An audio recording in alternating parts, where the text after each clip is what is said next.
got one more guest coming on, another entrepreneur. We go back a long time, man. I mean, I think I was probably maybe in high school, so when I first met this brother before I even got to school. This is my man. He designs shoes and stuff like that, and a lot of women, you know, he got shoes that won't give you those big bunions and cones. But anyway, this is my man. Sammy Jammy, can we bring in Etu Evans? Do we have a video for Etu?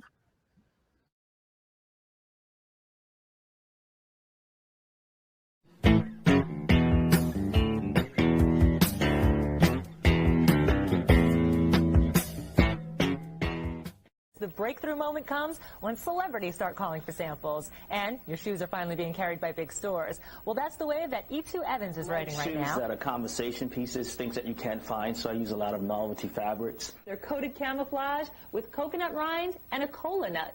Etu's already designed boots for Lil' Kim. Now other stars are lining up. He's got custom orders from Sharon Stone, Tyra Banks, and Madonna. Etu Evans shoes are going to be available at Bergdorf, Saks Fifth Avenue, and Neiman Marcus this fall. He also does music stars, and I tried on a pair of shoes that he did for Erykah Badu. They fit me perfectly, by the way. I think someone wants the shoes. Nice. Whoa. Yeah. Jamie, can we bring in our brother Etu Evans? Wow. Etu, that's an impressive client resume you have there. Very impressive. Man. Yeah, with the cola nut on the shoe. That's wow. Coconut. I can't afford the coconut water myself, but Laser. Etu, what's going on, man? So, like, tell the viewers, man, good, brother, man. Tell me, viewers, more about your plan. Like, how did you get into the shoes and stuff like that? And just give us a little background about yourself, real quick. Sure. My grandmother used to sit me on a canopy bed, and she would always ask me what pair of shoes should she put on. So that really piqued my interest in footwear. And then I noticed that a body would change, and I realized that was the magic of shoes. So from then on, not only was I interested in the construction of shoes, because I started deconstructing my grandfather's shoes, and in my mind, I was making my first driving shoe. So on one hand, I had my grandmother who loved stilettos, and my mother is an educator, and she loved flats. So I had the best education in training my eye from high to low.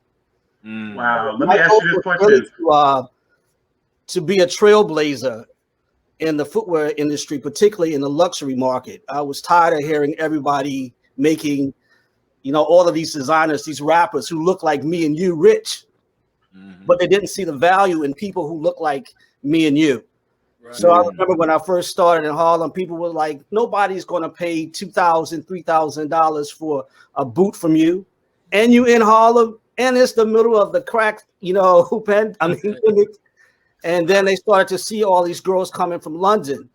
And when they started purchasing, then everybody started getting on board.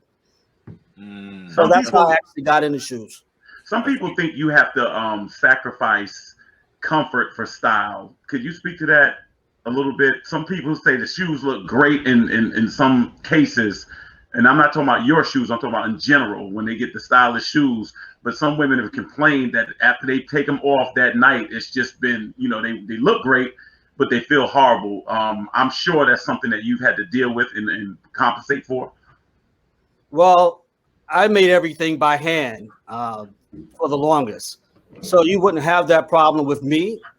But for those people who aren't really familiar with the shoe industry or the construction of shoes, this is, if you can see it, it's called a last, which is a shoe mold. Yeah. A lot of the comfort has to do with the construction of that last. And for someone like me, this was gifted to me by my mentor in the shoe game.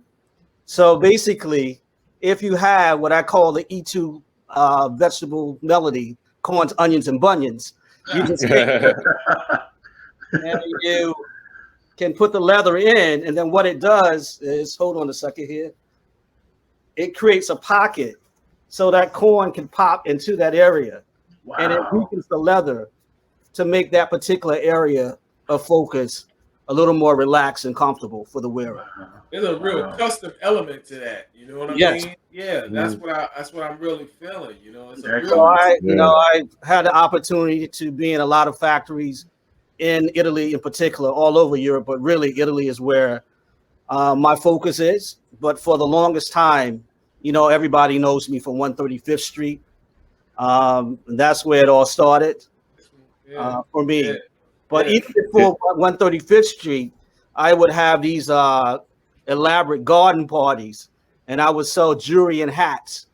And that's how I saved up the money for my main focus, which was shoes. Wow. E2, I noticed like, the luxury sneaker game is getting big. You plan on launching anything with sneakers? Well, that's what my focus is since this whole COVID phenomenon. I'm a suit and tie guy, but I'm like, I have nowhere to go. Yeah. So, and when I do go outside, I'm a behavioral therapist by trade. So one of the first things you do as a therapist is you look around, you have to observe. And I noticed that everybody was wearing sneakers. Now, I made my first sneaker in 2000. Okay. I didn't see sneakers that I could wear with my suits or the way I like to promote my sensibility and style. So I've taken that sneaker and I'm currently just took the soles off of them like last week. And we're thinking about maybe in the next 3 to 4 months, getting ready to kick off the new sneaker game. So I made what I call athleisure for me. And I was walking around, I had to speak at Howard. Okay. And then somebody said, hey, Michelle Obama would like those. Oh. So I was like, well, maybe I need to get back into the sneaker game. Yeah. So now it's on. Not only am I working on a new line of sneakers, but I'm also getting ready to start pitching to open up a sneaker factory in Ghana. Wow. Yo, Laddie, let me ask you a question. I mean, Laddie, he's a bulldog with a different bulldog.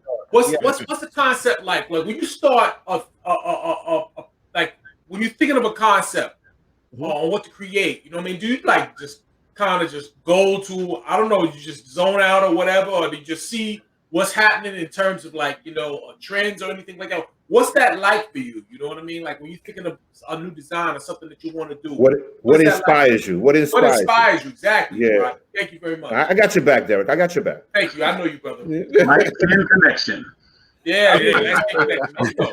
I would say what inspires me, I lecture a lot on fashion as a consultant and speak on fashion. So one of the things you have to do is you have to understand global trends, not just what's happening in your neighborhood, but what's happening in the world. Yeah. So that's first and foremost. And they are Pantone colors.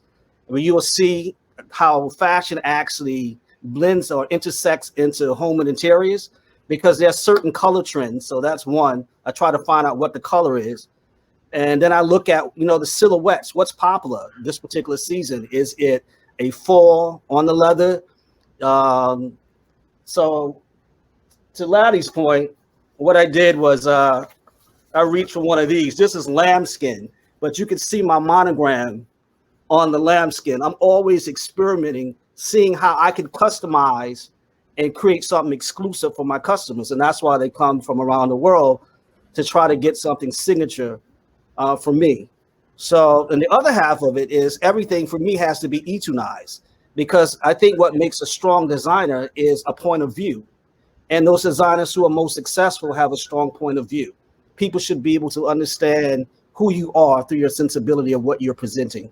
So my shoes, what makes them unique and accessories are the shoes have purple bottoms. I have signature hardware. You can see customizations that I actually put into leather and on leather. I play around with different stitching. So those are some of the components that would separate Etu Evans from other designers. Beautiful. That's what I'm looking for. I want to see. I want to look. Yeah. So Etu, I'm trying to go back to something you said.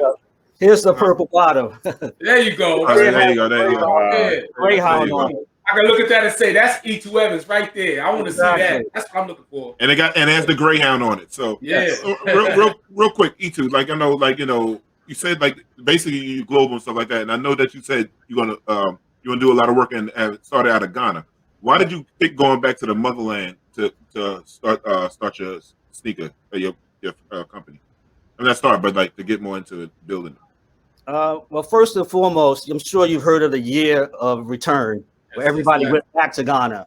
So there are a lot of Americans there, and they're thriving financially. Lots of opportunities are opening up in Ghana.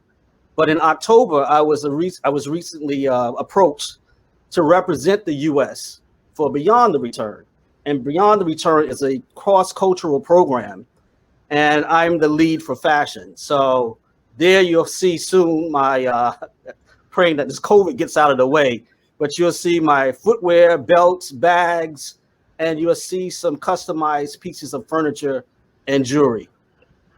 Here's an example. This is a coral necklace that I plan to show during Fashion Week. Okay. That's what's up. That's what's up. So, like, why did you pick the color purple, Etu? Well, you know, I am an Omega, so we can start there. So, root for the brothers of Omega Psi Phi Fraternity Incorporated. So that's first and foremost. Mom is like she's calling me. Listen, y'all see my wife down there, right? You already got a sale, Etimo.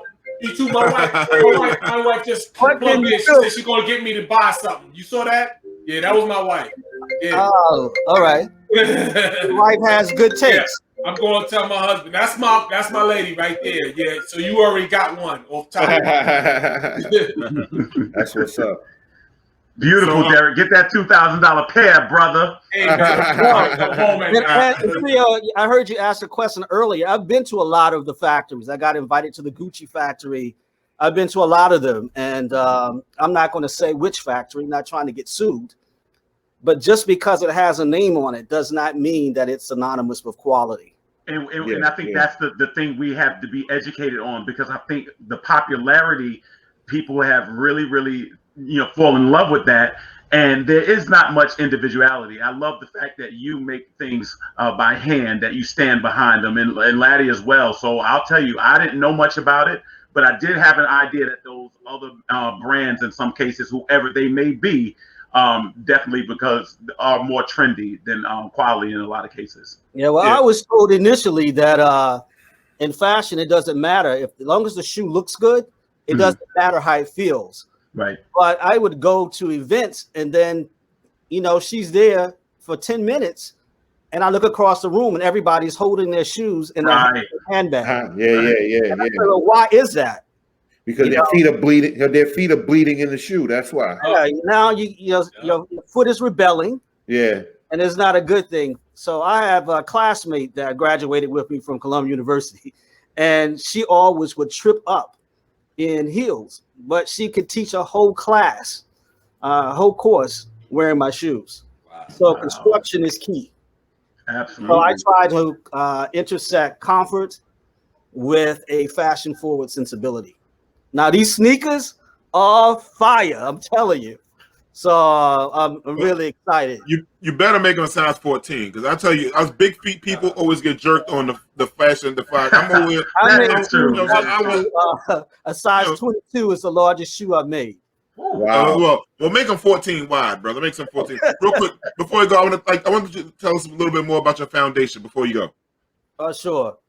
I created Soulsville, the Soulsville Foundation in Harlem when I was a student in grad school. And Soulsville primarily specializes in shoe drives, art exhibitions, and we provide advocacy and awareness for those victims who've been abused sexually.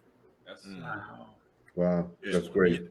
So we distribute shoes throughout Africa, the Caribbean, South America, Atlanta, the Carolinas, New York, New Jersey, Connecticut, and we're getting ready to do what I developed called Sneak Peek. And that is where we teach young people how to create sneakers. And then those sneakers, we give you a sneak peek into their creativity. So that's on the horizon. We do it every year. And lastly, I'm working on something called Crown Divine. And it is intimate apparel for the Divine Nine.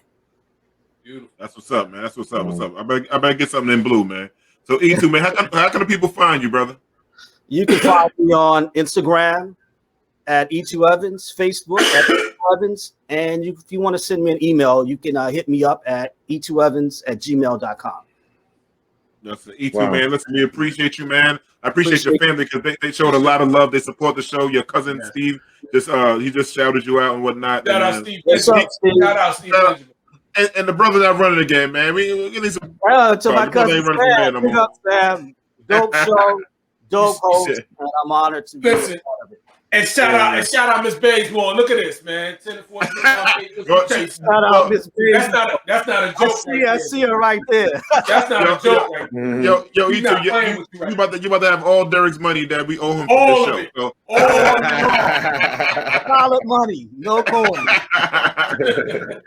All right, yo, Etu, man. Listen, brother, we appreciate you, man. Keep doing what you do, man, and keep showing off black excellence, brother. We appreciate you for black excellence, brother. Beautiful to see, brother. Love you, brother, man. Peace, man. All right. Be safe in this smoke. We're about to get hit again. Take care. Yeah. Peace, Take bro. care, you too. Peace.